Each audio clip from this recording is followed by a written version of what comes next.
Hello friends, இன்றைக்கி Sunday அன்னைக்கு mutton எடுத்துருந்தோம். So நல்லா காரசாரமாக வறுத்தரைச்ச ஒரு மட்டன் குழம்பு ரெசிபி உங்களோட ஷேர் பண்ணுறேன். இதுக்கு நான் இப்போ காமிக்கிற இந்த ஸ்பைசஸ் எல்லாமே பட்டை, கிராம்பு, ஏலக்காய், அதுக்கப்புறம் ஸ்டார் ஆனிஸ் இதெல்லாமே தனியாக எடுத்து வச்சுக்கணும். இதெல்லாம் வறுத்து அரைக்க போகிறோம்.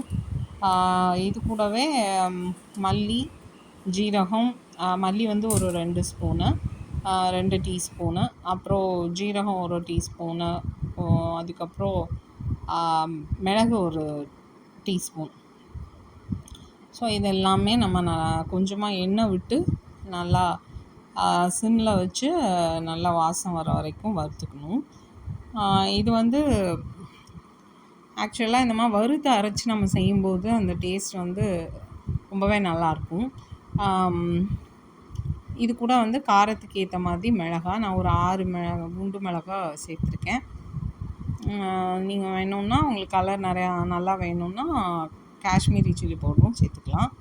இது கூடவே ஒரு அரை மூடி தேங்காயை துருவி அதையுமே இது கூட சேர்த்து நம்ம வறுத்த எடுத்துக்கணும். ரொம்ப வறுக்கணும்னு அவசியம் இல்லை, ஓரளவுக்கு ஒரு 1 or 2 மினிட்ஸ் நல்லா வறுத்து இதை நம்ம ஆற வச்சு அதுக்கப்புறம் கொஞ்சமாக தண்ணி ஊற்றி மிக்சியில் அரைச்சி வச்சுக்கணும். இது குழம்புக்கு ஒரு பிரத்யேகமான ஒரு சுவையை கொடுக்கும். இது கூடவே நம்ம காரத்துக்கு ஒரு 3 பச்சை மிளகாவையும் நறுக்கி வச்சுக்கணும். அதுக்கப்புறம் நான் எங்கள் வீட்டில் அரைச்ச மட்டன் மசாலா அதுவும் ஒரு 1.5 ஸ்பூன் நான் அந்த குழம்புக்கு சேர்த்துருக்கேன். அப்புறம் ஒரு 1/2 கிலோ கறி, ஆட்டுக்கறி, அதுக்கப்புறம் ஒரு 1/4 கிலோ எலும்பு, ரெண்டையுமே நல்லா மஞ்சத்தூள் போட்டு கழுவிட்டு கொஞ்சமாக மஞ்சத்தூள், கொஞ்சமாக இஞ்சி பூண்டு பேஸ்ட்டு, அதுக்கப்புறமா தேவையான அளவு உப்பு போட்டு கொஞ்சமாக தண்ணி ஒரு அரை டம்ளர் 3/4 டம்ளர் தண்ணி ஊற்றி வேக வச்சுக்கணும். அதுக்கப்புறம் இதில் நான் காமிக்கிற இந்த பொருட்கள் எல்லாமே எக்ஸப்ட் அந்த உருளைக்கிழங்கு.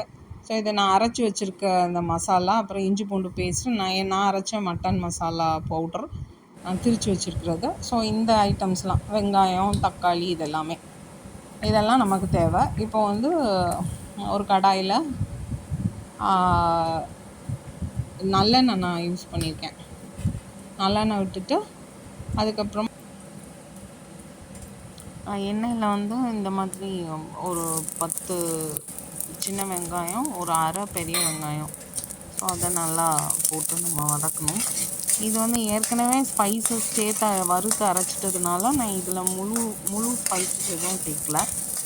நம்ம அந்த மாதிரி சேர்த்து செஞ்சோன்னா அது ஒரு டேஸ்ட் கொஞ்சம் வேரி ஆகும். பட் இந்த மாதிரி இன்றைக்கி நான் பண்ண மெத்தடில் பண்ணும்போது நிஜமாகவே டேஸ்ட் ரொம்பவே நல்லா இருந்ததுன்னு எனக்கு ரிவ்யூஸ் கிடச்சிது, சாப்பிட்டவங்க சொன்னாங்க.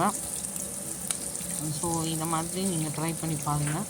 கொஞ்சம் கருவேப்பிலை, அதுக்கப்புறமா இஞ்சி பூண்டு பேஸ்ட்டு ஒரு டேபிள் ஸ்பூன் அளவுக்கு, இந்த வெங்காயம்லாம் நல்லா வதங்கின பிறகு இஞ்சி பூண்டு பேஸ்ட் போட்டு அதோடைய பச்சை வாசனை போகிற வரைக்கும் நல்லா வதக்கிக்கணும்.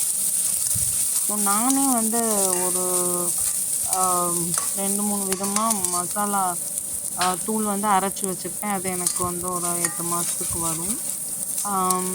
மட்டன் நான்வெஜ் மசாலா, அதுக்கப்புறம் குழம்பு மசாலா, அப்புறம் தனி மிளகாத்தூள், தனி மல்லித்தூள்னு அரைச்சி வைப்பேன்.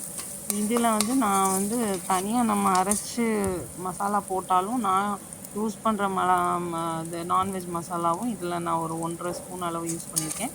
இப்போ நான் போட்டது மஞ்சத்தூள், அதுக்கப்புறம் நான் வீட்டில் அரைச்சி வச்சோன்னு சொன்னால அந்த நான்வெஜ் மசாலா ஒரு கிட்டத்தட்ட ஒரு 1.5 டீஸ்பூன் அளவுக்கு போட்டு நல்லா வதக்கிக்கணும்.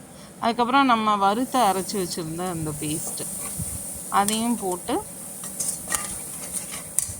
நல்லா அந்த எண்ணெயில் ஏற்கனவே வறுத்து அரைச்சது தான் இருந்தாலும் இதில் கொஞ்ச நேரம் அதையும் நல்லா வதக்கிட்டு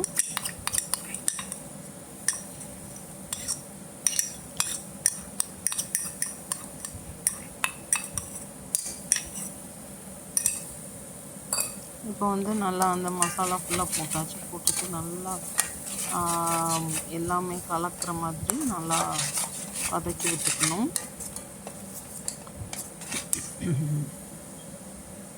இப்போ வந்து நான் ஒரு 2-3 மிளகாவை அரிஞ்சு வச்சுருந்தேன், அதையும் போட்டுக்கணும்.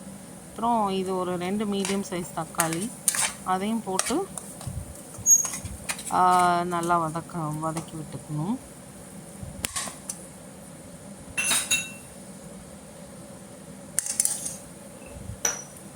அதுக்கப்புறம் நம்ம ஏற்கனவே வேக வச்சுருந்தோம் இல்லையா, அந்த மட்டன், அதை போடணும். அதுக்கு முன்னாடி உப்பு கொஞ்சமாக தேவைக்கு உப்பு போட்டு அதையும் கொஞ்சம் நல்லா வதக்கி விட்டுட்டு, அதுக்கப்புறமா நம்ம அந்த இது கொஞ்சம் ஓரளவுக்கு வதங்கின பிறகு கறியை வேக வச்ச கறியை இதில் வந்து சேர்க்க வேண்டியது தான்.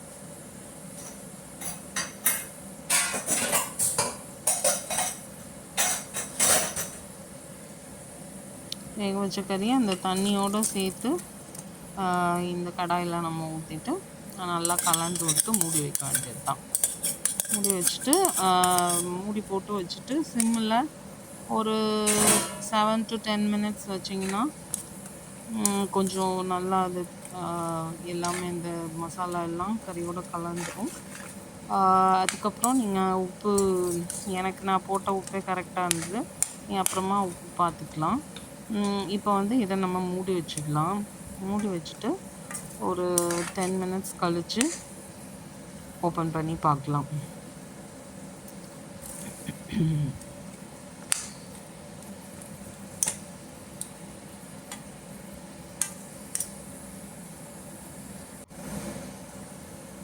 இப்போ 10 மினிட்ஸ் ஆயிடுச்சு.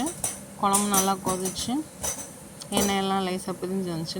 நம்ம எண்ணெய் யூஸ் பண்ணாதனால அந்த அளவு எண்ணெய் முதக்கலாம் இல்லை, பட் டேஸ்ட் ரொம்பவே நல்லா இருந்தது.